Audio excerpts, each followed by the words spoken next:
Lots of people have cancer there in Santa Maria. They built a cancer center because they have an outbreak of cancer problems. I have friends that live in the neighborhood. They've had their soils verified for benzene.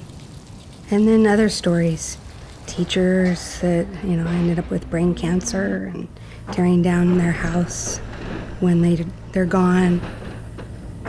It's just been a darkness in that town for a long time.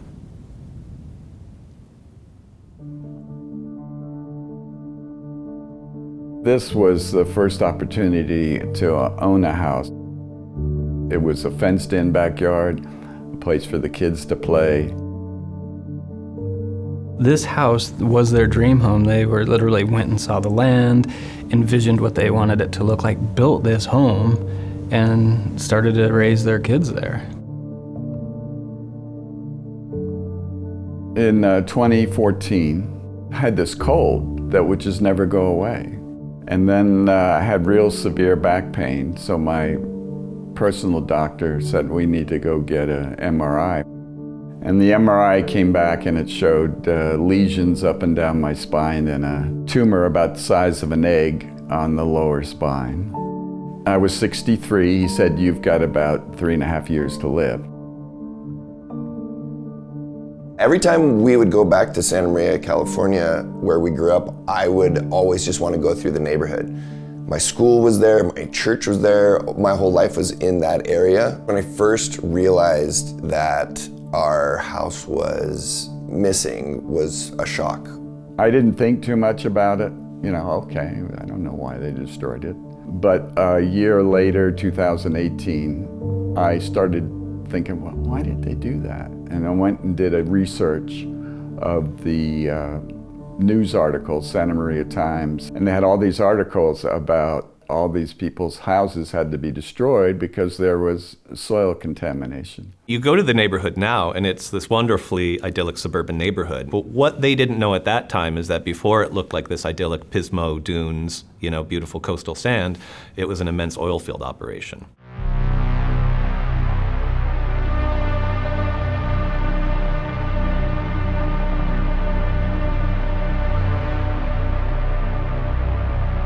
Sometime in the mid-'80s, the oil field operations were suspended. The neighborhood was redeveloped as a residential neighborhood. Under Mr. Wright's home, there was an oil field sump. Sumps are features in oil fields that are used to contain liquid waste. This sump had simply not been cleaned up when Unocal and others were decommissioning the oil field. Yeah, the sump was right underneath Kevin's house. And yeah, they did dump incredibly toxic chemicals in the sump underneath his house. The contamination was so significant that in order to clean up these properties, homes were demolished. Chevron ended up buying Mr. Wright's home, and they tore it down. And they took out 220 truckloads, loads of the dirt that was under his house, hauled it off to a landfill and put in new dirt so someone else could build a new house on top of it, but now it's with a clean title. What we know about these chemicals is you leave them around and people are going to get sick. And after a number of years, that's what happened. A lot of those instances did turn into lawsuits, but you'd never know it because they all got resolved with non-disclosure agreements. This is just a classic situation where a big oil company, and in this case Chevron, second biggest oil company in the whole world, chose to save corporate money and choose profit over safety. It's the classic example of corporate greed over personal safety. The law said if you build a sump, you've got to clean it up before you cover it up. And they didn't do that. They say 4 to 5 hours worth of work to not do the right thing. The levels that were found under and around Mr. Wright's home, well over 100 times higher than what environmental regulators would consider to be safe. Unocal Union used the Central Coast, the Santa Maria Valley, as their toxic waste dump. There's over 200 soil remediation sites. They broke just about every environmental regulation you can think of. These folks need to be brought to account for what they've done here on the Central Coast. Kevin Sr. had told me, I'm gonna find some lawyers, I'm gonna find some representation. And I felt great about it. I said, let's do it, Dad. Let's do it. I'll support you, whatever you need. You poison the ground, you poison the community, you poison the science. When they came to trial and they told the jury the research doesn't support it, they put over $30 million into literature authored by their own scientists to try and let the world know, oh no, our stuff doesn't hurt anybody. Well, we started looking into that.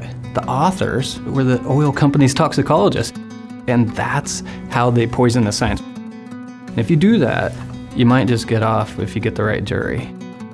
Not here, though. Wow, this is really serious. You know, I'm a homeowner, and just to know that there were secrets that someone that bought a house or built a house didn't know, that was disturbing for me. I love Brian because I just think he did such an amazing job. He never got flustered. He stayed on point. I had worked in the oil fields as a truck driver. I was around benzene all the time. I'm perfectly healthy. It was still a hard sell to me. The defense side, it felt like a canned set of expert witnesses. Some of their research that they cited was more than 15 years old, and I know that there's been more recent research. I was able to see Kevin Wright not just as a single plaintiff, but as a representative of what happened in that area. When the verdict was read, the jury came back and awarded me total judgment of $63 million. It was a very great experience that an individual like me could sue one of the largest companies in the world and win. Well, we would give up every dollar of that settlement to, have Kevin Sr. be healthy.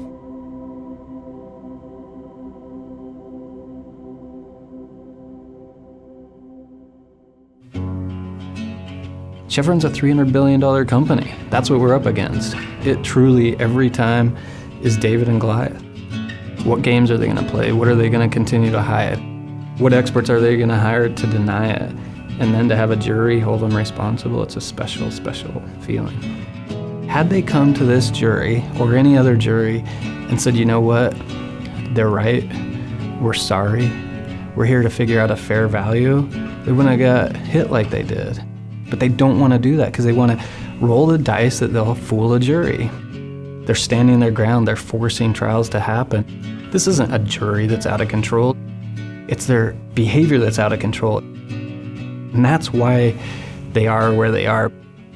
I'm really glad that this case got to where it got to, and I believe it's opened up some eyes. We really do not know how many people are truly affected. And I'm not just talking about Santa Maria. I'm talking any place that there's oil fields. Chevron owns everything under my house, 500 feet below, as well as the entire town. And so I don't know what I'm living on top of. Now I can't see a piece of land and not think of what's underneath. I'd like to say this is a nuclear verdict or a runaway jury. They've been running away from everything since they caused these problems, and that's why this happens.